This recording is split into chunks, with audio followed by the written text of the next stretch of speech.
All right, so here we are going to start with the first day of APM webinar, right? And um, my, yeah, it's fine. Okay, so hello everyone. We are going to start with the first day of APM webinar. I'm Zaira Anis from KKTL platform. Uh, we will be doing this APM webinar in 3 consecutive days, right? Friday, Saturday, and Sunday, same timings, right? So I will try my level best to cover everything, what is in APM. Just a quick recap of what APM syllabus is. But obviously, since we don't have much time, so maybe we will skip few things and we will try to at least cover the basic and the important parts of APM syllabus, right? So how we are going to start with what will be the schedule of these 3 days? Let me try to give you an idea. We will start in day one, which is today. We will start with the identification of few important topics of APM, right? What are the key topics? So I believe you should cover all topics, but these topics should be clear in your mind, should be quite strong because probability of coming question from these topics is high, right? Then identification of few important examiner article. Then you will see why students fail. This is something which I've already covered in my regular session, but obviously just to refresh everything, we will do this part. And then we will see the answer script of students. I got few answer script of student which I checked this semester and then during last semester also. So I just wanted to share one or two answer script with you all and just tell you that where students are actually going wrong. And then we will see examiner's marking scheme in case we get time. Sorry, examiner marking scheme we will discuss tomorrow, not today. Recap of performance measurement, at least we will start with the recap part, right? So this is basically what we are going to do in day one. So the important point is that we will do the recap of performance measurement, which is mainly asked for in question number one. So that's basically my target for day one, right? In day two, which is tomorrow, we will complete the recap of APM, right? And we will do because there will be less time available tomorrow. So we'll do one question from section B, right? And we will see the marking scheme. We will try to cover the professional marks and examiner comments there. And tomorrow we will see some examples of some examiner comments, some other examples which I found interesting, where examiner is actually trying to convey what actually he is expecting from student. Those examples I will try to cover in day two, right? And day three will be completely, it's not a recap of APM. In day three, we will be doing question number one only, one complete question number one, so that you guys can have an idea how to do question number one, right? So this is basically what is a 3 day plan. So today is by the time we will complete our syllabus, our 3 days webinar, you will be having 14 days, 15 days remaining in your APM paper. So I believe it's extremely important for you guys to cover everything, right? But obviously, since the time is short, I'm not sure how much you guys have covered. So these are few topics which you should cover at least. I mean, the apart from the other areas, these are the major topics. As I said, whose probability of coming in examination is quite high. Performance measurement, it's 99% chances that you will find performance measurement in question number one, right? Along with some any other topic, along with maybe PPR, maybe some culture related problem, maybe some other ethical issues, SWOT analysis, pest analysis. So question number one is definitely based on performance measurement. That is for sure. So this is something which you must cover, right? Benchmarking in BPR. This is quite frequent in APM paper. So that these two things should be covered. Information technology, last time IT, one question from IT has been examined. I maybe examiner will re-examine because the overall reaction of a student, feedback of a student was not too good with respect to IT. So generally, if something went wrong in the paper, generally examiner may ask it again. So we cannot say that whatever examined in the last attempt cannot be examined in this attempt. So that can be the possibility.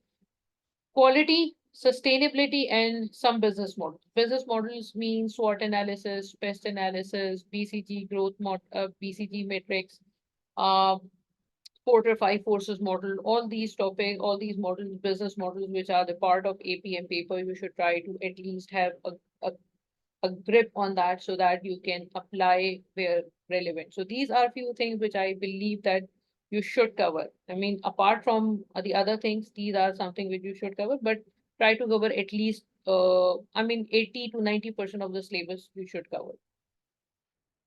All right.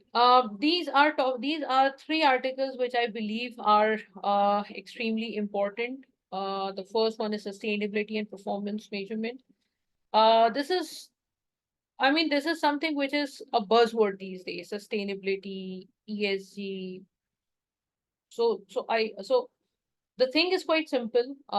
In this article, examiner has actually tried to identify that what are the critical success factor if a company is operating and it is focusing on sustainability and how its KPI should be measured, right? So that is something which is related with sustainability and performance measurement. Development in IT. There are two articles here. One is actually connected with the basic IT part, and the second one is connected with big data and everything. So these two articles, I believe you should at least see once before going to the paper. And then integrated reporting and performance measurement. So these three articles, I believe that you should cover. I will try my level best to summarize these articles maybe tomorrow, or in case not tomorrow, I will try to release it via KKTL YouTube channel so that you can have an idea about what is in these three articles. But we will not be covering these three articles in the APM webinar. Okay, now this is a very important question. I'm not sure. Acha, okay, fine. How many students are there? There are 8 people. Uh, how many of you are resitting in this examination in June attempt? Any of you who is attempting APM again?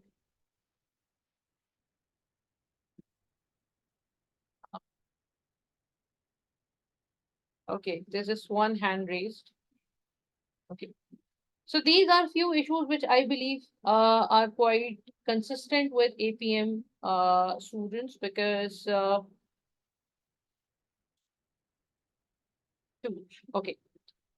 So these are 4 issues which I believe are quite consistent with APM students who are unable to pass the paper. Why I'm saying consistent, because despite of the fact that I tried my level best to communicate that don't make these mistakes, still the students are making the same mistakes while writing the answer because they are not realizing what they are writing, right? That's why I believe that it's extremely important for you to submit your answer script to any of your tutor to check it as a third party so that he or she can give you a fair idea about what you have written, right? So the first thing is lack of justification. This is something which is still the students are doing. Justification, I always say that this is the most important thing for in APM paper to pass. Whatever you are writing in the examination, whatever you are recommending, whatever critical analysis you are making, you must justify it. Must is something which we rarely use in our conversations. But if I'm saying you must justify everything, that means you don't have any other option. So if you are saying that certain KPI is not relevant for the situation, you have to tell the examiner why you think that this KPI is not relevant. If you are saying that, okay, fine, let's suppose the company is trying to maximize the profit, then you have to tell the examiner why this profitability indicator is appropriate in this particular situation. If the company is doing something correctly, if you think that these indicators are appropriate, it doesn't need any changes, you have to tell the examiner that why you think that there is no, this part is completely fine. You don't need to criticize this part. So you have to tell the examiner why you think that this is this is fine, right? So that why factor is extremely important in APM paper. And if you are not developing a habit of writing the reasoning, writing the justification, writing that why part, you will be losing quite easy marks. Something which you already know, something which upon which you have a strong grip, but since just because of the reason that you are not expressing it, you examiner will not give you any mark for that. So that is extremely important. That justification is extremely important.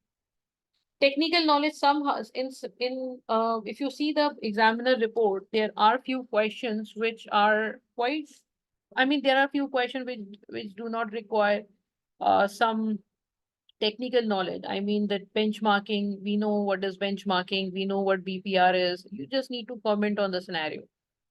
But there are few certain questions where examiner will ask you that, like suppose if the company is trying to adopt league tables, let's suppose.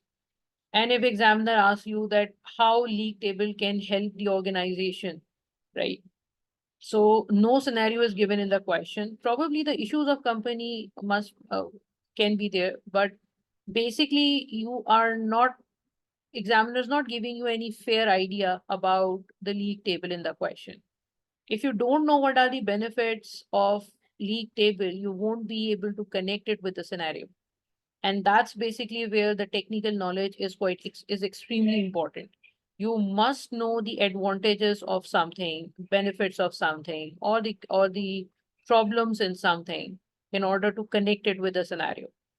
So if you don't have enough knowledge, like there was a question in past, I think Sharon Warm company, where examiner has identified asked the issue of risk and uncertainty, that standard deviation part, that there was a standard deviation given in the question.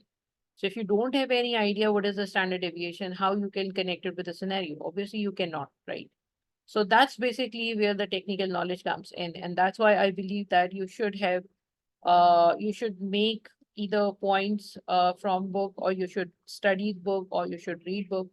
I've tried my level best to summarize key points of Kaplan study text in the slide. So I will provide this slide to you all, and you can,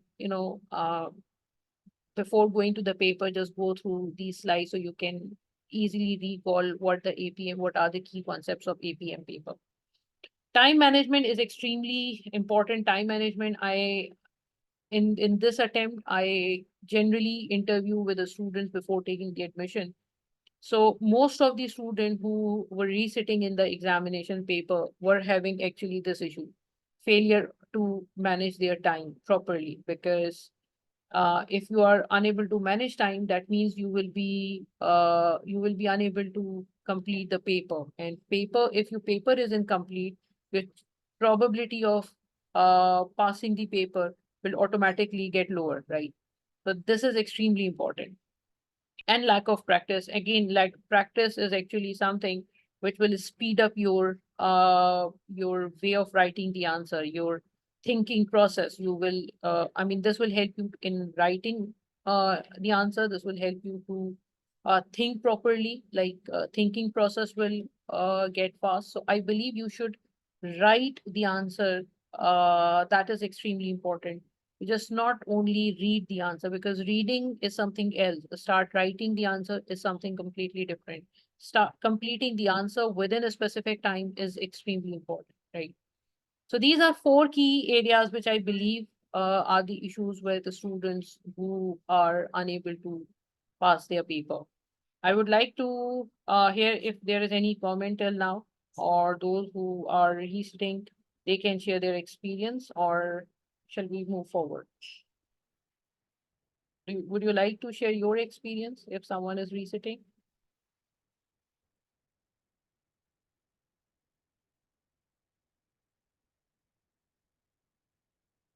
Okay, let's proceed. There is a message. First timer here. Okay, so let's proceed. Uh, Okay, so let me bring you answer script of two students. Hope I can connect it. Just a second. Yeah. So, by the way, I'm showing this answer with the consent of student. Um, this is basically a paper which I got for checking the answer script, and there are few issues, and these issues are quite common. So I just wanted to, yes, practice is the key to pass this paper. Okay, if you see the subject, the student has written report to the CEO of the company to respond to her instructions for work. This is not something which we should write in subject, right? If you are writing a subject, you have to give a heading sort of thing so that people can understand, or whoever is the reader can understand what is written in the report, right?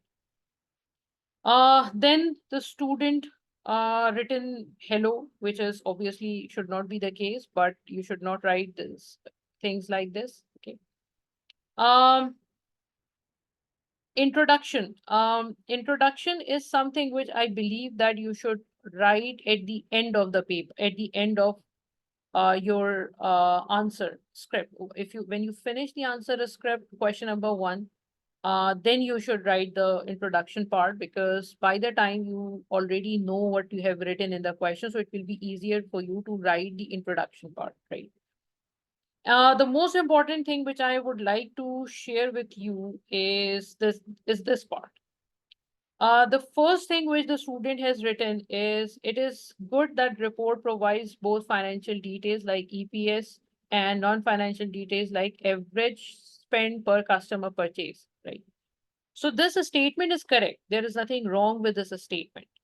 But what is the problem? The student has not identified that why she thinks that EPS is a good financial indicator. There is no connection with the mission statement. That since the mission statement was something like this, mission statement was to deliver long-term return to shareholder through a combination of sustainable growth and EPS. So you have to connect this EPS with the fact that since mission statement, primary mission, since the mission statement highlights the importance of, or since company's objective is to have good return in the form of EPS, therefore considering EPS as a KPI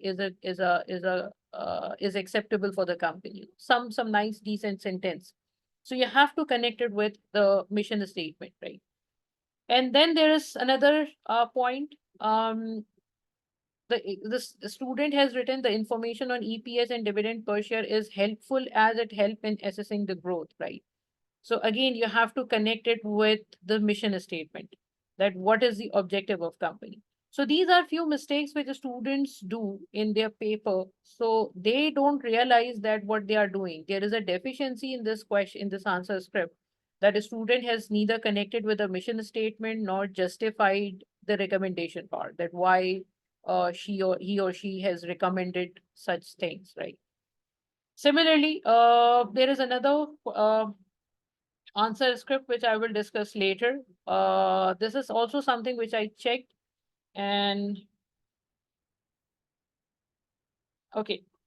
Now, again, this part of the question has been written. A justified performance measure would be taking customer feedback after something, something, something. So again, why you think that this is a relevant indicator for quality of service? That why is missing? That if you are recommending that, look, you have to identify, you have to measure this KPI, why you think that this KPI is relevant? That why factor is missing here, right? And if you see, let me try to show you something which I have identified from, which I have taken from is APM examiner, right? Examiner or site, APM site basically. So this is a DP question, right? DP police question. It's a very famous question. And what, just a second. Okay. So this is the requirement, right? And the requirement is he wants you to provide justifications in the light of minister's concern for the changes which has been made in each of these. They have, I think CSF has been changed, right? Then using the above CSF, he wants you to provide justified recommendations of up to 2 KPIs, right, per CSF in order to measure the performance, right? And however, you are not allowed, this my cursor, yeah. However, you are not allowed, you are allowed to suggest data which would help in measuring performance. The CEO has made clear that at this stage, no calculations are required. So this is the basic requirement, the justified recommendation. Now, this is basically an answer script which has been provided by APM marking team, right? And just to make your life easier, I've tried to just let me try to get my pointer back if I can. Yes.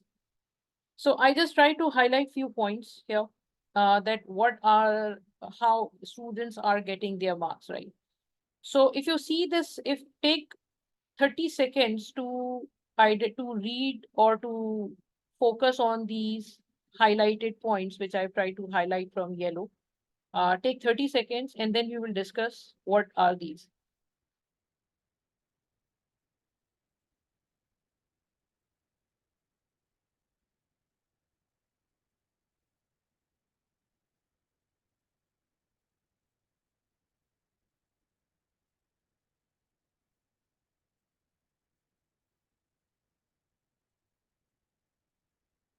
Okay, so if you see these parts, you can conclude 2 points here from here. 1 mark is uh, 1 mark given for demonstration of ability to probe into the reason why CSF was refined. The candidate clearly justified their understanding of the changes. That's why he got 1 mark, right? 1 mark awarded for addressing why the CSF has been redefined. 1 mark awarded for the KPIs linked to the CSF. CSF, maybe you can link it with CSF or the mission statement of the company. 1 mark awarded for the KPI linked to CSF. Again, that why part and link with the mission statement and the objective of the company is extremely important. If you're not doing this, if you're not connecting it with the overall objective or with the company scenario, then obviously you will not get a single mark for that. We will discuss that point in a while. Again, here I try to highlight these areas, this Y factor, the linkages with CSF, Y factor, this link with CSF. In this case, it's CSF. Generally, it's long-term objective or the mission statement of the company or the company's expectations or something, anything which the company is expecting, that should be here, right? 0 marks awarded as KPI does not measure what it is described as measuring. So if you are not clear in your answer, you will not get any marks. So if a student has written a line, it doesn't always mean that it will earn marks, right? So okay, fine. Till now, overall, there is 1 mark for, there are two things connected with the mission statement and connected with, and justification, right? These two things are extremely important. Now, in this part of the question, if you see this part, which is from 19 to 24, the requirement was basically CEO wanted to know what are the 3 E's or value for money. So 1 mark for the definition of economy. Now, this is extremely important here. Whenever we are introducing any new concept in the business, or whenever a CEO is trying to introduce something or use something new in the business, mark my words, always start with a definition, because in that case definition will give you around 1 to 2 marks, genuine 1 to 2 marks, because you are actually reporting to the CEO, right? CEO, let's suppose that consider yourself to be the CEO and you are asking your subordinate to give you a report on something which you have no clue, right? And you got the report, and in that report the subordinate has not actually explain what this concept is, right? Let's suppose SDG, right? Suppose someone has no clue about what is SDG, what is even the full form of SDG, right? So you have to start with a basic introduction of what the concept is. So, and that is something which generally students miss in their answer script. I've seen this answer script of students. Generally, they don't write. So this is something, these are some easy marks which you can have, which you can, easily grab, but you are unable to do so because you are not writing it, right? So anyways, so in all scenarios, I just wanted to give you some message from the examiner that, look, this is important. Okay. Um, okay. And now this is basically a weak answer. Now the answer which I'm showing you is a weak answer. The previous one was a strong answer because the student, I think, got 44 marks out of it. These are 44 marks. I think I have not written here the complete marks, but the student got 44 marks out of 50. So mostly he got 1 mark, right? But this candidate is unable to secure most of the marks. Why? Just see this third point. 0 marks awarded as just summarizing the situation. 0 marks awarded as saying the same thing was said in the exam, was CSF. 0 marks awarded as no attempt made to justify by. 0 marks awarded as this KPI does not link with the CSF of reducing the cause of crime, right? So if you are just writing the answer, you will not get marks. You have to connect it with the scenario. You have to connect it with the mission statement. You have to justify. Right? And this is something which we'll try to cover in the next few tomorrow, inshallah. Okay, so now let's move to the flow. So approach to success, if I try to summarize it, is first of all, you have to evaluate yourself that what is your gap, what till now what you have covered and what is left, right? Because if the major chunk is still left, then try to focus on the major topics of it, because now you cannot cover the whole stage. So you have to cover the major topics of APM, which I discussed earlier, right? But if you have covered the major topics of APM till now, you should try to finish those topics. When I'm saying finish those topics, that means uh you you should try to maybe write it once, or maybe uh try to try to recall while you are driving, while you are cooking, while you are doing anything. Just try to recall what is that concept, what factors were in those concepts, right? So that will help you to recall in the examination paper, right? So this is something which we can easily do. Obviously, we don't study all the time, but we can recall. If we can recall, we can easily. It will be easier for us to remember things, right? And then write answers and develop a habit of writing justification and explaining the point to the examiner/CEO. Now, this is important because we will see this in the examiner in I mean in we will see this tomorrow and the day after tomorrow. Um, we are writing report. We think that we are writing report to examiner, but actually we are writing our report to the CEO.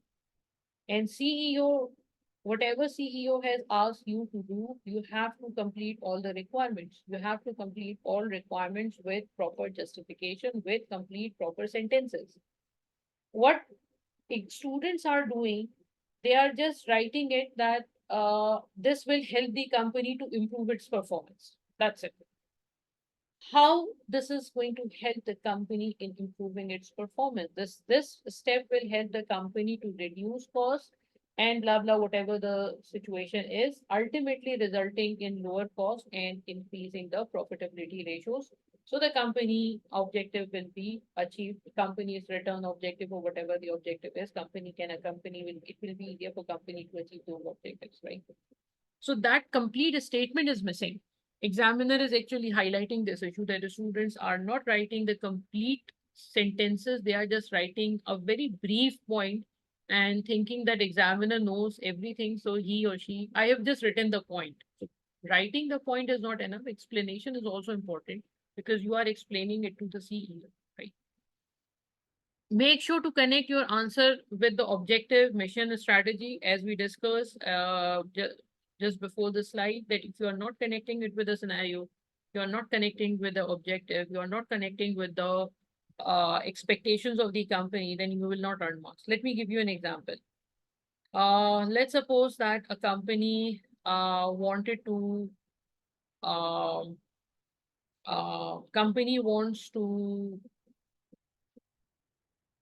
reduce, a company wants to increase, maximize the return or increase the return to shareholder. And company wants to use activity-based costing as a tool to control the cost, right? Now, how activity-based costing is going to help you? So if you are writing the benefits of activity-based costing, you have to keep in your mind that you have to write the benefits with respect to cost controlling a strategy, ultimately leading to the achievement of the overall objective, right? That's basically important. And in case you are writing the general theory, connected with the scenario. Now, this is what sometimes there are very simple requirements of the benefits or advantages or disadvantages or the issues or something like that relating to a specific topic. And what the students do, students write the benefits, advantages, and disadvantages, but they don't connect it with the scenario. That's extremely important. Read at least examiner's comment, 1, 2, or 3 comments, so that you know the pain from which examiner is actually going through. So that's extremely important. And send your answer script to your tutor for at least 1 or 2 answer script to your tutor, so that you can have a feedback, whether positive, negative, you are doing right, where you need improvement. That's extremely important. Okay. So if you want to capitalize the remaining days, I believe these are 6 questions from section A, which you should write. So that, because these are all related to performance measurement along with few other issues. So Medi Company, Sharon Baum, Bellabed, Argyle, Archility, DIA Police, these are 6 questions which I believe you should write. Uh, try to write all. In case you can't write, at least 3 to 4 you should write. Okay, so that you will get at least you can build the stamina to write a 50-mark question. And then attempt few questions from section B. These are few questions: Zones, Mortgage, Freeze, Jolt, Wa Company, and Yale University. These are 6 questions which you should at least write once, because these are the latest questions, right? Okay, so this is something which we have already covered. Now we want to start, sorry. Now this is the sequence which we will follow in our recap session. We will start with performance measurement. We will switch to budgeting from after performance measurement. I think we will be covering till budgeting and probably costing, some part of costing methods. And then we will see models and other areas. IT is missing here. IT and models we will discuss tomorrow, hopefully. Okay. Okay, so before proceeding with performance measurement, I would like to ask if you have any specific question, so you can ask. Otherwise, we will start from the basic recap of performance measurement, because we will do recap in today's session and in the first half of tomorrow's session, and then we will do one question of section B, and then in the last day we will do the one question section from section A. So anything would you like to ask, Yumi? Otherwise, we will start with performance measurement recap.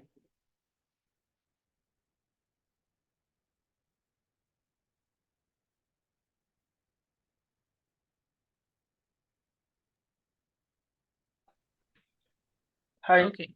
Hi. Hey, I have a question here.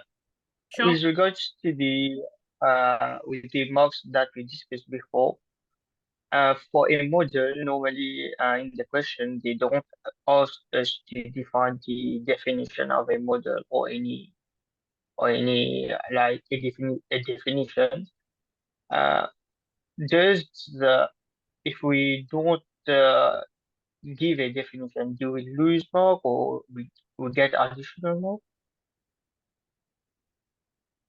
Uh, okay, let me try to tell you what you asked, because you actually are asking that, let's suppose if they are not asking the definition, and if we write the definition, will we get extra marks? Are you trying to ask this? Yeah, right. Okay. Actually, in the question, they never ask you to define any models, but do we get a box when defining them or Okay. not? See, if the question says that the company wants to use SWOT analysis um, for the identification of its strength and weaknesses, and this is something which the company wants to do first time, right? So that means you should write the basic definition. Now, when I'm saying the basic definition, you are not supposed to write what are the strengths, what are weaknesses, what are opportunities, and what are threats, right? You should write the basic definition of SWOT models. That what is a SWOT model? SWOT model has four areas which will help the company to identify its basic positioning, current positioning, and what it is expecting in future, right? Some basic, basic, just to tell the reader that, look, this is basically the SWOT analysis. So this is basically a situation where company is not using SWOT analysis, or a company is not using pest analysis, or the company is not using um, any specific, let's suppose Kaizen costing, company is not using that. But if the company has been using SWOT analysis from last 5 years, let's suppose, and the company wants to do SWOT analysis again, considering the new changes in the environment. Let's suppose COVID is the situation, and now the company wants to do the SWOT analysis that what are the strengths, weaknesses, and opportunities and threat in terms of the COVID situation or post-COVID situation. So SWOT is being used by the company is using SWOT from 5 years. So there is no need to give the definition of SWOT analysis. In this case, you will not get any marks, because now you don't need to introduce the concept. So if you write the definition of SWOT analysis now, you will not get marks. But if the company is using SWOT analysis first time, BCG model first time, value chain model first time, then you should start with basic 1 or 2 liner definition. When I'm saying definition, I mean to say that, let's suppose if there is a model, then why that model is used and what are the basic features of the model. You are not supposed to write a complete paragraph of that particular model, right? So that's basically what I wanted to communicate. And because there are just 1 or 2 marks available for that, obviously there's no sense, it doesn't make any sense to write a complete paragraph or 5 or 6 or 7 lines just to get 1 or 2 marks. Right? I hope I've answered the question. Yes, thank you. Okay. Okay, so we are going to start with performance measurement. Now, I will try to keep it short, right? In case you have any questions, you can ask me. These are those things which may bother you in your exam if you don't remember these things, right? So if someone says that the company is currently using, let's suppose you are seeing a financial statement in the question, and in the performance report, strategic performance report in question number 1, and there's just financial ratios there, and someone has criticized to the report, and CEO has asked you that why someone is criticizing my company to that we are using only financial ratios. We are using financial ratios from past 5 or 6 years. So what is wrong with that? So these are the drawbacks of financial relying solely on financial benefits, that it's a short-term ratios. These are short-term ratios generally, internal focused, because these are based on what actually happened in past, right? they do not convey the whole picture, because if you are saying that the profitability is quite high and the customer perspective is not as strong, customers are not good, fine with the company, customers are complaining, employees are not happy, innovation is not there, quality of services is deteriorating, then obviously this good picture of financial ratios will not give you complete idea. You have to, consider financial and non-financial both, right? Backward looking and manipulation of results is quite easier, because because we can record sales this year, or we can manipulate data in terms of cost, recording of sales, provisions, asset manipulation. There are so many things which you can do if you just have to show financial performance. Non-financial performance do have its own issues as well, but a combination of financial and non-financial performance is good. It should be used to report to external stakeholder, at least the shareholder. Okay. There are three models which we have in performance measurement: balanced scorecard, building block model, performance pyramid, right? Perf Balanced scorecard. Now, balanced scorecard, we know what is balanced scorecard. So there is no need to discuss that there are financial perspective, there is a customer perspective, there is a internal business perspective, and there is learning and innovation, right? There are four perspectives. Um, okay, one thing I just wanted to tell you before before proceeding to the benefits. If you see the balanced scorecard, so balanced scorecard has financial perspective, which actually get affected from the customer perspective. Because if your customers are not satisfied, ultimately it will reflect in your profitability. And customer perspective is generally connected with the internal business perspective and learning and innovation. So if you are not innovating, if you are not learning, if you are not improving your employees' skill, ultimately it will reflect in the customer satisfaction, customer feedback. If you are not improving your processes, it will reflect in the customer feedback. So all these things are generally connected, where financial perspective is the result, and customer, internal business perspective, and learning innovation, all these three things are the causes, you can say, or the real things which is affecting the financial perspective. Now, if someone says, if CEO says that he is unsure what will be the benefit of to the company if the company uses a balanced scorecard, and the CEO has asked you to highlight how this will benefit the company. So these are few things which you can highlight that it includes financial perspective, it includes non-financial perspective. So that will give you a complete picture of what is happening in finance side, in financial side, and what is happening in the non-financial side. And if you are not using the non-financial indicators, there is a common term which we know that whatever is measured get done. So if you are not measuring quality of service, if you are not measuring customer satisfaction, if you are not measuring customer response time, if you're not measuring lost customer, then if you're not measuring anything, people will not focus on that. And if people will not focus on anything, ultimately, you will lose your concentration there. So that's basically the benefit of the balanced scorecard. Performance manipulation is different, because if you have multiple KPIs, ultimately your bad performance will reflect somewhere in all those multiple types of KPIs. And the best thing about balanced scorecard is that it can be linked with the mission statement. So if you see the mission statement of the company is a vague term, because we generally make mission statement which is quite broader, so that whatever the company will do in next 5, 10, or 15 years can be covered under that mission statement. So it's quite broader terms, right? It's vague, it's broader. Objective is something which is short term base. I mean, related to 5 years, mostly it's related to next 5 years. It's measurable. So objectives come from mission statement. Let me try to, if I can write it here.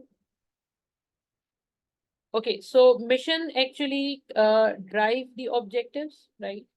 Whatever the objectives are will drive what are the critical success factors, right? Let's suppose your objective is to become the number one company in the industry, then you have to develop your critical success factor accordingly.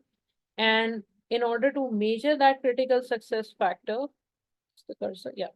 In order to measure that critical success factors, we technically build KPIs. So if we improve our critical key performance indicator, we will achieve the critical success factors, ultimately leading to the achievements of objectives, and ultimately it will drive your mission statement. So that's basically how we can connect. We can make connections in terms of balance scorecard. So that's a benefit. That's a good part of balance scorecard. What can be the problems? Again, if someone criticizes and the company is using balance scorecard, and if someone criticizes and CEO asks you that why, what can be the issues of balance scorecard if we introduce that? So these are the difficulties that for balance scorecard, you have to capture the data and you must have that system to process it. So if you are unable to, let's take the example of customer satisfaction, right? So let's consider that you have customers who are your subscriber, right? Let's take the example of Zoom, right? So if you want to have a survey, it will be easier for you to take the survey because you have subscribers, you know what are the subscribers, you know their email address, you just send them email, it will be easier for you. But if if a company is selling soap, if a company is selling shampoo, it will be difficult for the company to get this feedback. So they can have some other indicators for that. Okay. So capturing the data, processing the data can be difficult.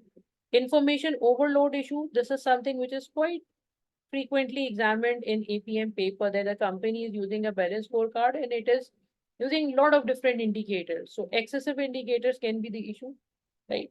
Conflict between measures, the best example I believe is resource utilization and the quality of service. So if you improve your resource utilization, your quality improve will get affected. Or if you reduce the resource utilization, probably your quality of services will improve. Lack of commitment by senior management. So if management is not serious about balance scorecard, if they think that this is just a measure for performance measurement, it's not going to succeed. Poor communication, time and cost involved, lack of some key perspective. So if innovation is missing from the balance scorecard and you are working in an IT company, then definitely there's something wrong. If you are, mobile industry, anything which is related with tech side has to have the innovative part here, right? So if you are working in a chemical manufacturing company, then probably environmental related some perspective should be the part of your balance scorecard. So if that key perspective is missing from your balance scorecard, it will not be a problem, but use will be restricted in that case. Okay, building block model.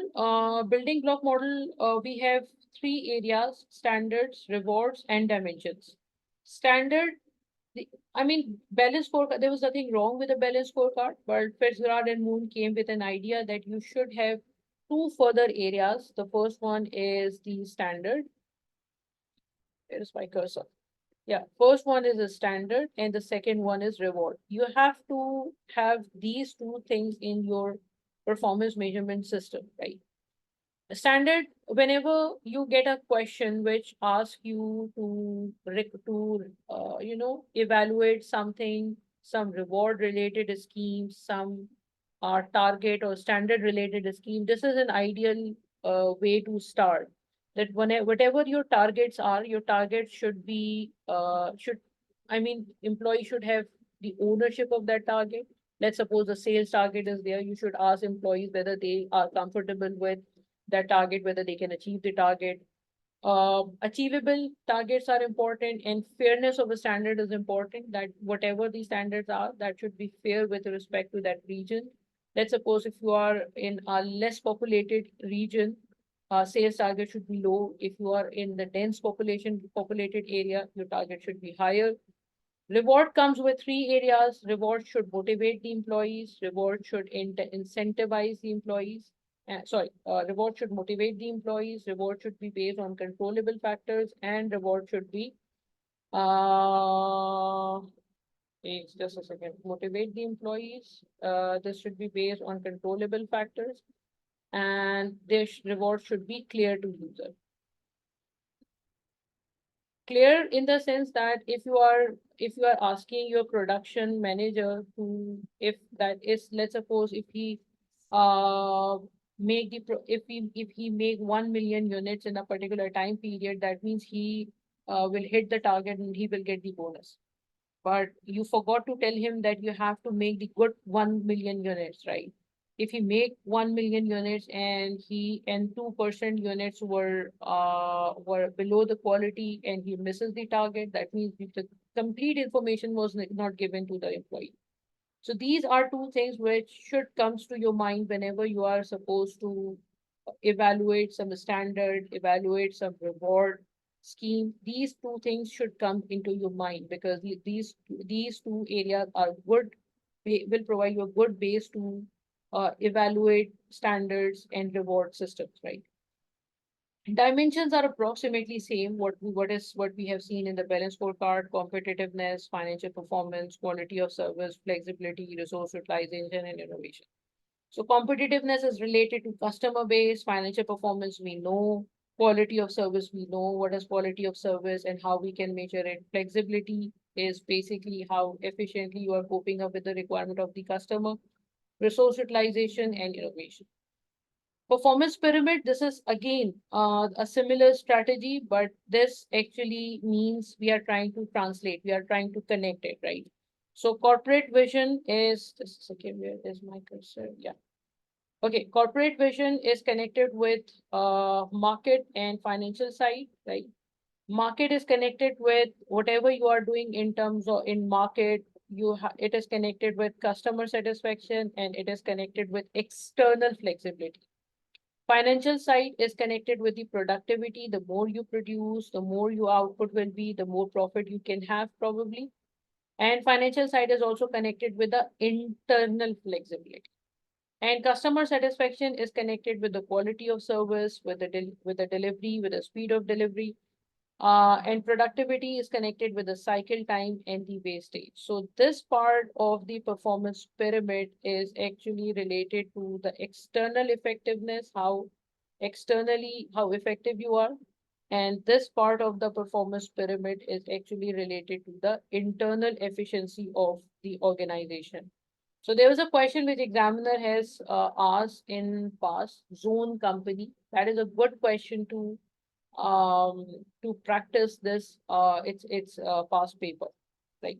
So from up to down, there's my cursor. Yeah, from up to down, there are objectives. We are trying to translate what the overall objectives are, and if you meet the overall objectives, ultimately you will be meeting your final target, right?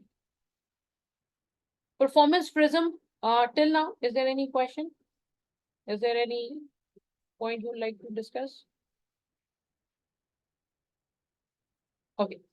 Performance prism, this has been asked just once in the last once or twice in APM paper.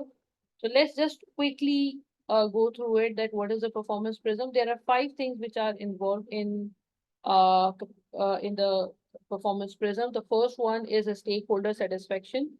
Whenever we are saying a whenever we are saying this is stakeholder mapping, you can use that who are the key stakeholder, whether the stakeholder has an interest and power, so keep them satisfied, keep them informed. So that matrix you can use to identify the key stakeholder. Satisfaction, it depends who is the stakeholder. Customers need lower prices, good quality product. Shareholder need return. Government require your company to perform within the limits. Supplier wants money. Supplier wants money. Different different stakeholders have different type of satisfaction level. So strategy is something which you try to develop to satisfy them, whether to how to keep the selling prices lower, how to make sure that we are paying them on time, how to, if they are employees, how we can satisfy them, if they are shareholders, how we can maximize their return. What are the what processes we are following, what capabilities, what resources we have, and at the end of the period, we want to have their contribution as well. So if these are shareholders, we want them to continuously invest in the business. If they are employees, we want them to be with us.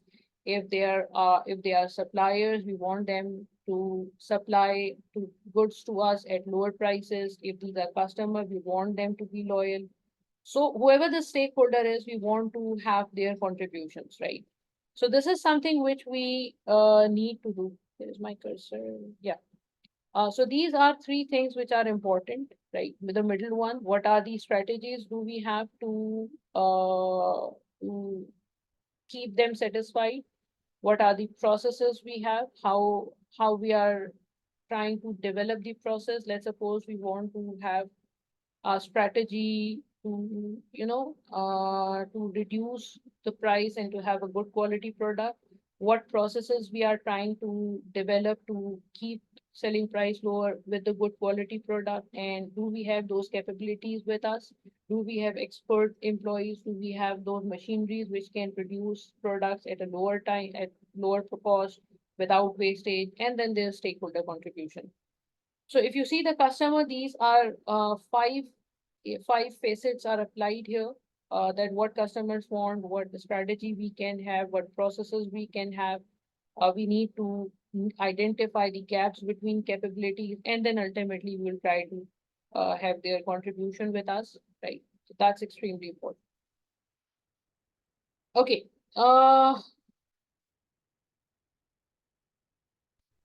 This is the same theory. I just try to explain it so you can read it later. Now, critical success factor is something which we have heard in performance measurement a lot, right?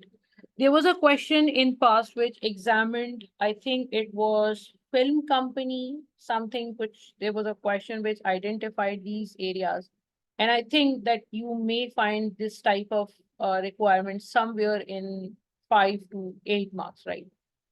What is the difference between internal and external critical success factors? And internal critical success factors are those factors which are actually related to your company, which you can control, like the quality of the product, like response time, like employee satisfaction. These are some things which you can control, right? But if something is which is beyond your control, if there is any critical success factor which is beyond your control, in that case, that is supposed to be the external critical success factor. So whatever policies we are driving, actually, these policies are related to internal critical success factor, because we can have those strategies what we can control. What we cannot control, we cannot plan our strategies accordingly. We will be just have to identify what we can do in case something went wrong. Let's suppose petrol prices, fuel prices are beyond the control of management. So they must have a strategy that what if the petrol prices will go up, and what will do if petrol prices goes down? What we will do if a currency exchange rate currency deteriorate, it get weak, what we will do? You have to make those strategies, but you cannot control the CSF, right?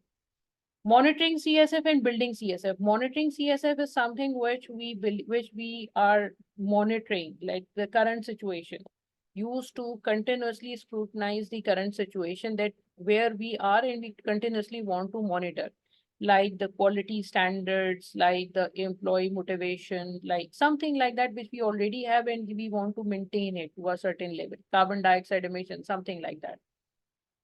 And if you want to building critical success factor is future oriented, like development, like what reward we will like re targeted reward which we are targeting to have new product launches, innovation, something which is future oriented, something which is not we are not doing, but we are trying to do it. We are trying to get the membership certification, something like that.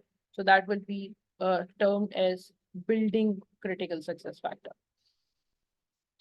I just want to take 2 minutes break just to get a glass of water. Maybe you guys can also take 5 minutes break. I think we need that. So till then, if you have any question, you can ask me. We will resume in 5 minutes. Is that fine?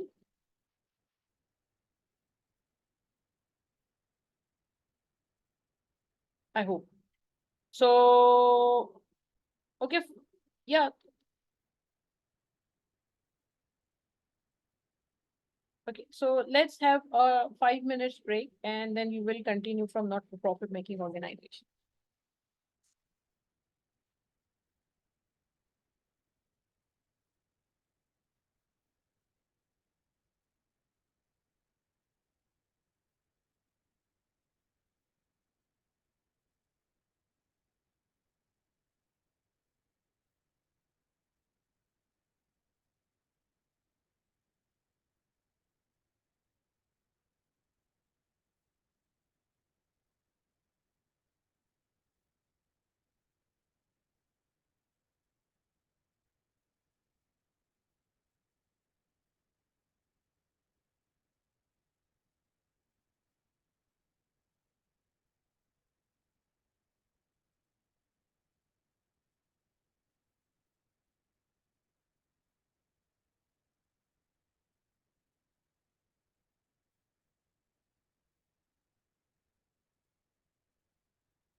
All right.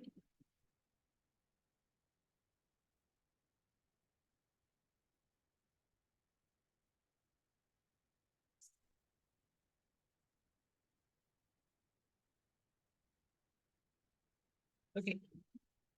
So, okay, so not-for-profit making organization is again a topic which has been asked in recent attempts, right? There's a question of complete first question which has been asked in not-for-profit making or from not-for-profit making organization. So we all know what is not-for-profit making organization, an organization which is whose major objective is not to earn profit, right? And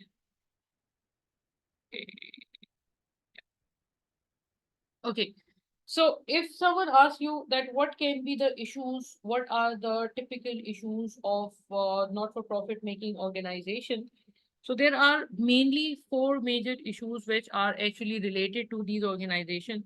The first one is non-quantifiable cost and benefit. So I don't know if you have heard about the terms negative and positive externalities. So let's start with the benefit first. There can be some benefit which you cannot quantify. Like if you are producing a product, let's suppose you are doing some charity and you are treating a patient and the patient gets well. This is a benefit which we know that we are maintaining a hospital which is providing a cost, where we are using a cost and where we are treating the patients. But how the patient will impact the society, how the recovered patient will impact the society, this is something which we don't know, right? So we cannot at all measure that part of the benefit which we are giving to the society, that the quantifiable, non-quantifiable part, right? The non-quantifiable cost means there can be some cost which we believe is the cost. Like suppose we are manufacturing something and we are emitting some carbon dioxide emission. There is some benefit, there's some cost which we know that is our cost. We have to pay some taxes, we have to pay some extra cost. But if it's polluting the environment and there can be some damage to some other people's health, that we cannot probably measure, right? So the negative externality, the positive externality is something which is a problem. Um, with respect to government organizations mainly, because government organizations are someone who is not working for the profit, they are working for they are working for the general benefits of of the people. Funds is the main problem, because if you have very limited amount of funds, so what funds you will use and how much you can utilize, can you spend a good amount of fund to any specific part. Let's suppose that you wanted to have a facility, you want to provide the students with an equipped lab, a computer lab or maybe IT lab or some lab, but that's going to that may uh, ask for a lot of resources, lot of funds, right? And if you so since their fund is quite limited, uh, you cannot take off funds from some other part and you can allocate a lot of funds in this part. I mean, the comparison between luxury and the necessity. So it important for the not-for-profit making organization to give students this facility, this equipped IT facility, or is it more important for them to give the basic education to a lot of different students within the same budget? So that fund is actually quite difficult to manage. So how you will manage those funds, how you will get that fund, that's something which is important. Multiple and diverse objective, because we have taxpayers, we have let's suppose still let's take the example of doctors. So doctors are taking money from the taxpayers. So taxpayer want a good facility, doctors want good salary. So multiple objectives are there, right, for example, there can be a regulator who is regulating the hospital. So he wanted some different type of results from the hospital. So that's something which is important. And the impact of politics on performance measurement. Now, this is quite serious if this is a not-for-profit making government organization, because in that case, government generally use to such organization to achieve their political objectives. So that can be an issue. Now, 3Es is generally quite common whenever examiner asks for not-for-profit making organization. This thing is a must. Must is not a good word to use here. This is probably 90% K chances are there that you have to measure 3Es, or you have to write your answer according to 3Es. So 3Es is a very different, very simple concept. Economy is actually related to the resources which you are using. So whatever resources you are using, you should utilize your resource at a lower cost, but you have to make sure that your quality should not get compromised. That should be kept in mind while writing the answer. So if you are seeing three government organization or three not-for-profit making organization, one has a very low economy. I mean, that one is utilizing its resources at a very lower cost. You must consider what are the outputs. So if the output is not up to the mark, then it's not a good idea to use cheaper resources and not to deliver the value. It's better to use to spend some reasonable sources, funds to the resources and have a reasonable return. So that should be kept in mind. You should not try to glorify the most economical option. That should be kept in mind. Efficiency is simply the resource utilization, how efficiently you are utilizing your resources. And effectiveness means whether the company is able to achieve its overall objective, like the objective of the company or objective of the organization is to give shelter to old people, right? So is company delivering the purpose? Or let's suppose the objective of the organization is to it's an ambulance service, and its objective is to bring people to the hospital within a specific time, or within I mean, before going into the dangerous phase. Maybe I'm not unable to get the term correct, but before the situation get worse, they should be able to uh, bring them to the hospital, or they should have the basic facility in the ambulance, so that they can provide them basic facility. So if you are unable to do so, if 85% or 80% patients are dying within the traveling time, or within the time you are delivering them to hospital, in that case your services are not effective. That is a separate case. That patient condition is a separate case, but this should be kept in mind, that effectiveness means that what is your core objective and whether you are meeting that objective or not. So if you are utilizing your resources properly and you are economical, but you are unable to achieve the objective, then it doesn't make any sense. If you have so many students in class, and if you hire teacher at a lower cost, but students are failing, that means you are not achieving your objective, right? So this is quite common whenever the situation with not-for-profit making organization comes. This is something which is part and parcel of that concept. Responsibility center is a quite simple topic. We have three responsibility centers: cost center, profit center, investment center. Uh, Cost center is something where managers are responsible for controllable costs only.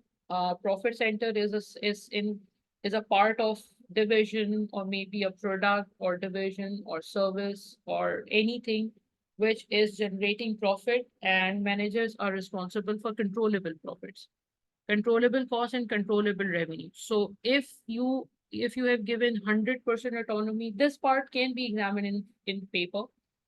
Like suppose if you are asking them that they have the autonomy to sell 80% of their output to the customer, but they cannot sell 20% output to the customer which they want, they have to sell 20% output internally. Let's suppose transfer pricing is the case. In that case, the 20% which is beyond their control should not become the part of their performance measurement. So that is basically the idea, that the profit where you are bound, where you cannot take the actions as per your own will, should not become the part of your performance measurement. So that is something which is important. Otherwise, profit center is something which generally students know. Investment center, we know what is investment center. Investment center is basically a profit center along with the authority for the investment, that now we can invest also, right? For example, there is a manager who is there is a factory in your site region, and there is a revenue center. There is a revenue center at the in the middle of the city, and there is a person who is responsible for revenues and costs of that city. Let's take the example of city A, or Karachi, or Mumbai, or any other city.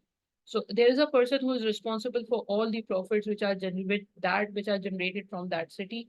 So that is a profit center. But if he is also responsible to invest whatever he want to invest, investment is in control, then the same manager will be treated as a investment center, right? So this is a statement which we generally prepare in the case of responsibility center. This is typically related with performance measurement or F5 paper, but I think you should have a basic idea of what the responsibility center is and how we can analyze the performance. So we generally start with the sales revenue, and then we deduct controllable costs to get the controllable profit. Then we deduct the traceable cost to get the traceable profit. Traceable cost is, you may find this in the appendix of some question. You are not supposed to calculate anything, but you are supposed to have a basic idea of what is the controllable and traceable cost are. So controllable cost is any cost which is controllable by the manager, which manager can control. Traceable cost is anything which is related to your division, irrespective of the fact whether you can control it or not. Since you are taking the benefit, it's traceable cost, right? So this is something. So if you're talking about the performance of manager, you should use controllable profits. If you are talking about performance of the division, you should use traceable profit, right? So just have a basic idea of this. This is not an extremely important topic, but you should have a basic idea, because in the recent attempt, one part of variances has also been examined in APM paper, not to that extent, but a basic idea of what planning and operational variances are. So this thing should be kept in mind also. Okay, economic value added is something which has been introduced in APM paper, and we typically use it whenever in question number 1, examiner asks us uh, to identify some KPI that is going to maximize the value of organization. We generally write economic value added in this case. So what is economic value added? The idea is quite simple, right? Let me try to do it in this way. So the idea is quite simple, and let me try to. Okay, so the idea is quite simple. What we do is we calculate the profit. I'm unable to write here probably. Okay, what we do is we calculate the profit, and then what we do, we deduct imputed interest from that. So weighted average cost of capital times adjusted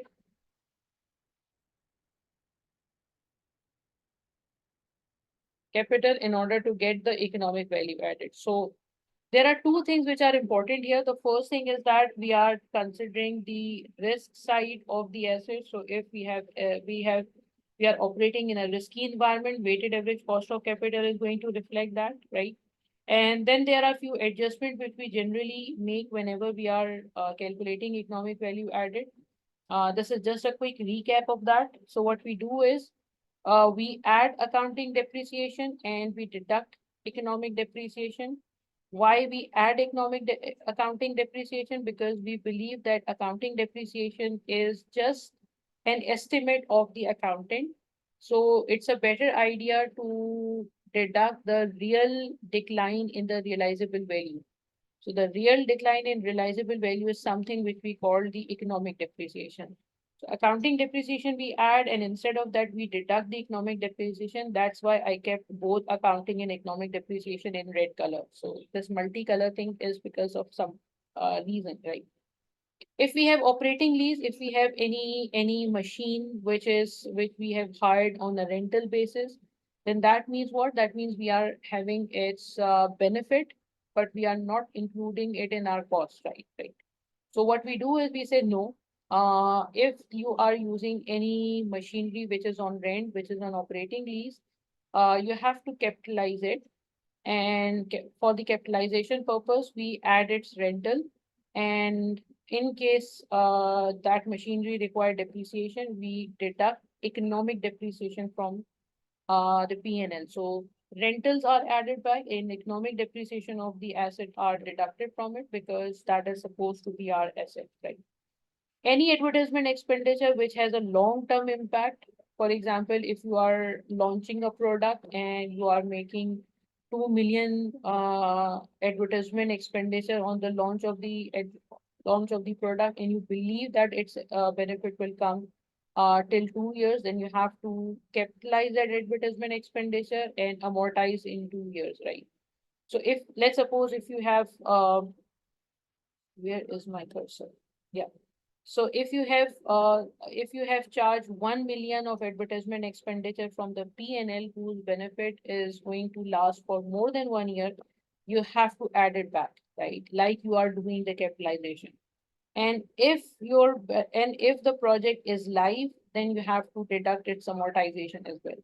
But if you are doing the general advertisement, the regular advertisement whose benefit is going to expire within the same year, that's not going to, you're not supposed to capitalize it. Same goes with research and development. Any research and development activity, if you are unable to capitalize it, and if accounting is not allowing you to capitalize it, and you are deducting it from the P&L, it will, it will demotivate the managers. Managers in that case will not be interested in doing such advertisement or such research and development because that's going to reduce their profitability. So accounting standards do not allow you to capitalize advertisement expenditure or capitalize some asset which is not your own, which is not your property. But for the sake of performance measurement, we believe that no, this is not true, this is not correct. If you are doing an advertisement which is going to last for 2 years benefit, then you should capitalize and amortize. No matter what the accounting standards are doing, they are fine, they have their own rules and regulations, but for performance measurement purpose, we should do this way. Same case with research and development. In case the managers are trying to do something, some creative working in terms of provision, like they're trying to manipulate their profits with provision, so that is not allowed in a EVA. So if there is an increase in provision, we are supposed to add it back because increase in provision are generally expenses. So we are not allowing that. That means you have to add it. And if there is a decrease in provision, you are supposed to deduct that. Okay. Then there is a non-cash expense. Non-cash expense is something which is apart from depreciation and provision. If still there is some non-cash expense, you have to add it back again because that is something which is not allowed in EVA, right? If you are using profit after tax, then you have to add interest expense, which is net of interest, because interest benefit is something which we are going to deal with in weighted average cost of capital. And then amortization of goodwill, if there is, if amortization of goodwill has been charged, that has to be added back in this EVA statement, right? So these are few adjustments which are generally we make in the profit of the company, right? In order to get economic profit. And the balance sheet, we have to make few adjustment in the balance sheet also. In the balance sheet, we start with the opening capital. That is extremely important. So whatever adjustment we are going to make, we have to keep in mind that that adjustment should be the opening investment, opening adjustment. So let's suppose that we have let's suppose that we are using a rental machine, a machinery on rent, and we are saying that now we cannot do it like that. We have to capitalize it. So in balance sheet, you have to capitalize it because accounting is not allowing you to capitalize it. So here we are supposed to do that. Accumulated provisions. This is something which is treated as a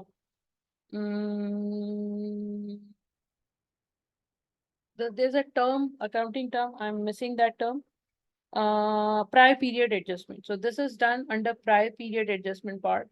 So accumulated depreciation, accumulated provisioning is representing something, some provisions which has been charged in previous years. So you cannot go to the profits of last year and adjust it. So we adjust it in accumulated from retained earning part. So accumulated provisions are adjusted there. Capitalization of advertisement expenditure is done here. R&D is capitalized, and non-cash expense, which has been charged till previous year, that is capitalized, and this is also a prior period adjustment. So these two adjustments are not capitalization. These two adjustments are the prior period adjustment. So capital employed is adjusted, and then we calculate its economic value added by using this capital employed and this economic value added, right? Okay, transfer pricing, these are four characteristics which generally is asked whenever examiner wants to ask that what should be kept in mind whenever you are trying to develop a transfer pricing policy. So whatever the transfer pricing policy you are developing, that should be in the best interest of the organization. Best interest of the organization in the sense that you should not prioritize the benefit of your division. You have to keep in mind that you have to take all the decisions which will maximize the company's profit and which are in line with the company's policies. That should be kept in mind. So if you are trying to impose a transfer pricing policy which will reduce the overall profit, that's not supposed to be a good property of transfer pricing, right? Fairness to the division in the sense that whatever transfer pricing you are using should give benefit to the division. So if you are saying, let's suppose there is a division who has no external demand and you are just trying to buy the product from that division at the variable cost, which is because generally variable cost plus opportunity cost is the best transfer pricing policy. So if you are asking them to sell at variable cost only, then that means that division may provide you that component, but it will not be fair to that division. At least you should try to, give them some benefit. So generally we identify a transfer pricing range that if the transfer price will take in between $5 to $15, it will be but it will be fine for the company if the transfer price is in between $5 to $15. So 5 is the lowest transfer price and 15 is the maximum transfer price. So you should not be at the extreme side, not 5, not 15. You should be in between somewhere in order to give benefit to both the divisions. Autonomy is extremely important whenever you are devising any transfer pricing policy. You have to give autonomy to the division.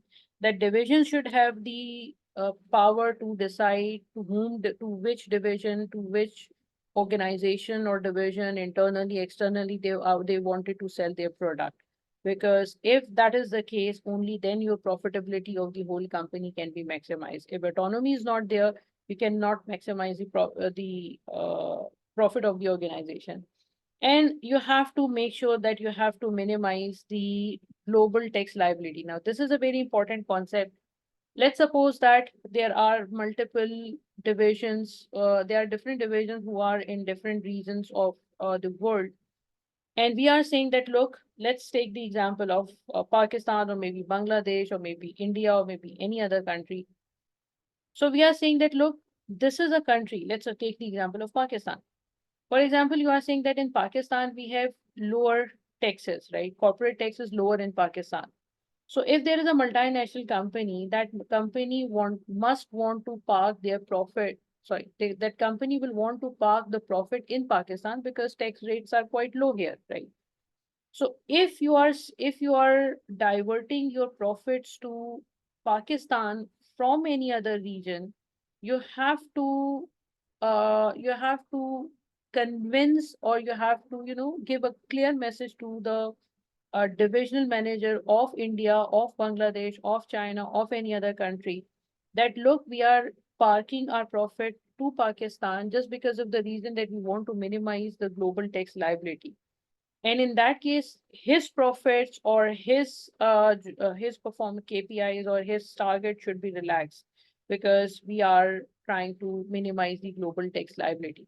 So whatever transfer pricing policy you are devising, you have to make sure that the overall corporate tax liability should be minimized. There should be no policy where tax can create a bad impact on cost. Factors should be considered by multinational company. This is something which you can cover from a question VA company, right? Exchange rate fluctuations is something which can be a problem if you are going for international transfer pricing. Tax rate, import tariffs, exchange controls, that let's suppose if a country is having some specific regulations, some specific quality standards or something like that, exchange controls, anti-dumping legislation, and competitive pressures. Competitive pressure is also something which is extremely important. The the level of competition, because if there's a huge competition and you are entering in a new market, definitely you have to first introduce your product in that market, and then you can try to improve your profitability. Penetration is a good policy in that case. So these are few things which should be kept in mind by whenever you are deciding a transfer pricing in terms of international level. Okay, I think we just need to cover this last part. Predicting and preventing corporate failure. Now, this is something which is examined in past, and generally it's examined in two phases. The first phase is related to Z-score. Now, I have not mentioned the formula of Z-score because Z-score is different for different industries, right? Because it depends on the risk and the factors which are related to the industry. So, it depends on in the question that what Z-score formula is given. You have to calculate the Z-score, and generally we have to identify whether the company is expected to fail or not, right? So that is the quantitative side. Qualitative side is generally identified by Argentine's A-score. So these are few things which I have taken from ACCA corporate failure article, which by and large cover all the major issues which can result in a corporate failure, like failure to innovate, failure to respond to changes. There can be a chief executive who is not willing to change its policy because he or she thinks that since we have we had a good time, good 5 or 6 years of maximum profit, like what happened in Nokia, what happened in Kodak. There are so many companies which failed just because of the reason that they didn't try to understand what the new storm is coming, like what is happening with the AI facilities of Google and ChatGPT, this type of war, or what happened with BlackBerry and BlackBerry, Nokia, Android phones, Apple, Samsung. So all these are examples where we are seeing that the problem lies with the balance with the performance measurement. So if your performance measurement system is not good, ultimately that will lead to a corporate failure. And there are these factors which can contribute to corporate failure. If you want to read an article related to this part, there's a very good nice, decent article which has been given by ACCA. This is just a summary of that. So just read it, or just read these issues and try to locate these issues if these are given in the question for you to identify whether the company is having any issue with respect to corporate failure or not. Okay. So this is basically a quick recap of performance measurement part, which may come in question number 1. There's one more thing which just a second. There's one more thing which I just wanted to cover. Maybe I forgot to include it here. Just a second.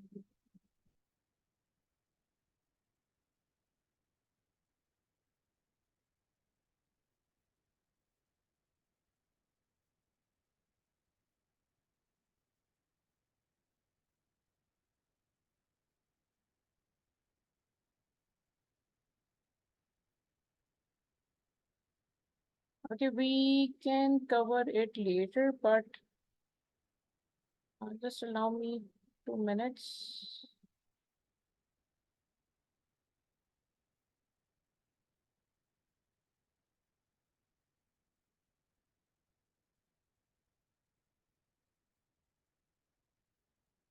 Yeah.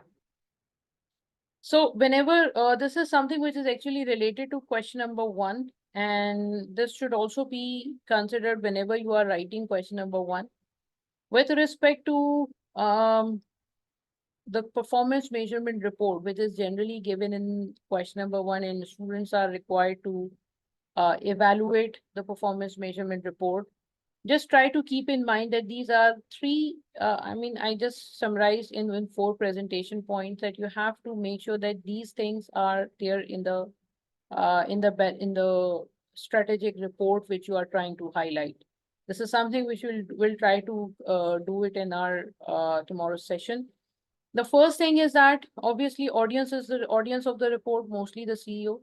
So if you want to identify the report with respect to the presentation, that how it has been presented, whether it has been presented well or not, the audience of the report is extremely important. So you have to keep the report short, minimize. You have to see whether the strategic report is should not be overloaded, and should be simple, right, precise, neat, nice and decent. Style of the report may be detailing of the report, layout and terminology, which is given in the appendix, and you are supposed to evaluate that. You have to analyze whether there are too many or too less information which is available there. There is a question which has been examined in past, that is Shivin company. Try to do that question, because that is a perfect example of how, what sort of presentation issues can be, you can have in a strategic report, right? So if you are seeing a lot of indicators, lot of different operational and general indicators are given in the report, which has been presented to the CEO, that means that report is useless, because you should have a precise report, right? And if there are operational details, you have to criticize that if you are presenting a report to CEO, you are not supposed to write the operational details there, right? The something which is related to overall mission, or at this, which is important at a strategic level. Mostly financial information and some sort of non-financial information representing the overall true picture of the organization, right? Then layout, whatever the layout is there should be relevant. Like, let's suppose the company is having a primary objective of maximizing shareholder wealth, and to become the number one company in the region. So this information should be presented first, right? And then customer satisfaction, or maybe some some other type of KPIs which are less relevant, should be presented later, right? Um, and then inclusion of a narrative explaining the information. Like, for example, if you are seeing a strategic report and you are seeing that, okay, fine, there is gross profit has been reduced by a certain amount, or there is some variation in the report, and there is no commentary there. So what happen is, if you see a report and there is a lot of fluctuation in the report, then the first thing which you will ask from the person who has made the report is that why you have made this, why there are so many fluctuations in this report. So this is something which which should be reflected in the report, right? So if there is no commentary, no narration for the changes in the report, that is something which you can criticize. And the level of precision is extremely important. If your figures are 1, 2, 3, 4, 9, 7, 2, 3, 9, not in millions, that can also be criticized. Our technical part of the report means that whatever the KPIs are mentioned in the report should be in line with the mission statements or the objectives. In case there is any specific request has been made by the stakeholder, let's suppose stakeholder wants to see the profitability of a specific product or a specific region or change because of something, that should be presented in the report, right? Or whatever the KPIs are should match the purpose of the report. And in case if there is any important information is missing, you must highlight it. For example, if you are writing a report to the CEO, and if you are telling the CEO what was the performance of the company, and if you are saying that look, sales reduced by 40% this year, that means that industry information should also be given in your report, because if industry sales reduced by 60% and your sales reduced by 40%, you still perform well, right? So external information is extremely important whenever you are writing a report to the CEO, generally at P5 level. Non-financial information should be, financial information should be accompanied by non-financial information. This is important. If information is based on short-term KPIs, that should be highlighted, that reduction in cost training or something. Some KPIs which are using in the report are short-term focused, then you have to highlight that issue, that the company is using short-term indicators. And in case of multiple division, breakup of performance should be given in the report, right? So there is a question, I'm just ending it here by showing you a question, which is generally we do in our first part, in the first class. And that is this question. So this is basically a perfect example of a question where presentation issues can be highlighted. Sorry, because this is something which I recall that this should be short. So it's not neat and clean. So try to do Shiv and Company, because this give you a perfect example of what information overload is, how sequence can play an important role, because important details are shown later, and something which is less important has shown in the starting of the report. So try to do this question. So this these few things should be kept in mind whenever someone asks you to evaluate the performance measurement report, which is generally the first question, first part, question number 1, part A of P5, right? So so that should be examined in 2 areas. The first one is presentation and the second one is technical. Technical generally means whether the KPIs are in line with the mission statement, in line with the objectives, include financial and non-financial, highlight the missing point, and in case of multiple divisions, it should show the performance of each division, and then there are a few presentation points. All right. So this is basically the first section which we covered in today's session. From tomorrow, we will try to cover, I think we won't be able to cover complete APM paper series, but I will try to cover as much things as much part of APM as possible. So we will keep first 45 minutes for the recap part. We will take a 5 minutes break, and then we will do the question number 1, part B question in the next 45 minutes of tomorrow's lecture. So that's basically what the basic plan is. So I will decide what we can cover in 45 minutes, and then we will do the most important areas in tomorrow's lecture. Any feedback from you? You may anything would you like to share? And then we will end today's session.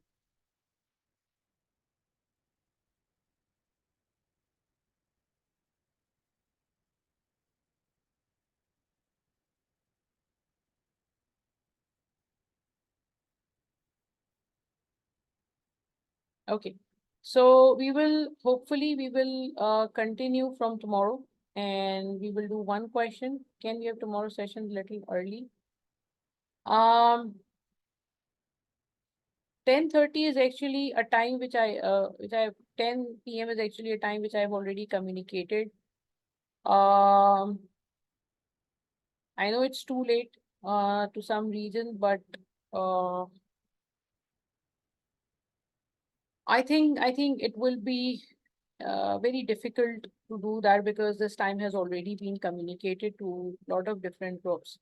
So it will be unfair if I change time just before, I mean, on the same day.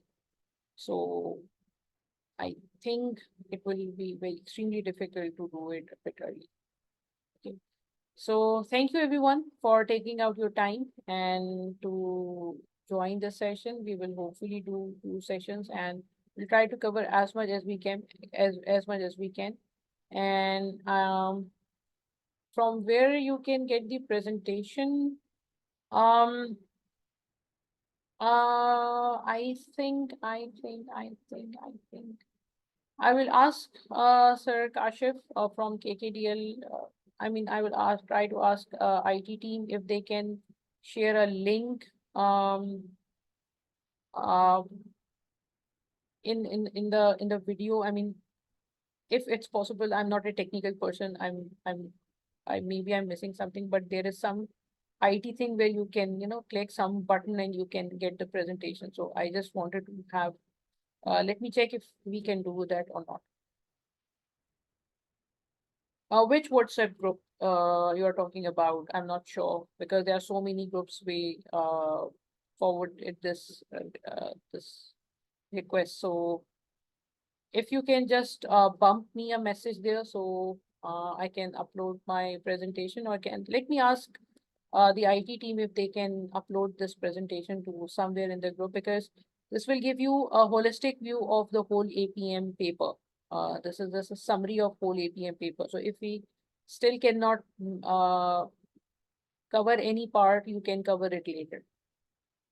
Okay, so just bump a message there, or I will try to upload it within the YouTube channel if I can. Okay. Any other thing would you like to discuss? No? Yes. Okay, thank you everyone for joining this session. We will, ma'am, can we make a separate group? Can we even discuss doubts? Have you guys registered yourself? I think you all have registered. Let me ask the IT team of KKDL if we can do that. I think your email addresses are there. So let me ask the IT team and we'll get back to you by tomorrow, inshallah. Okay.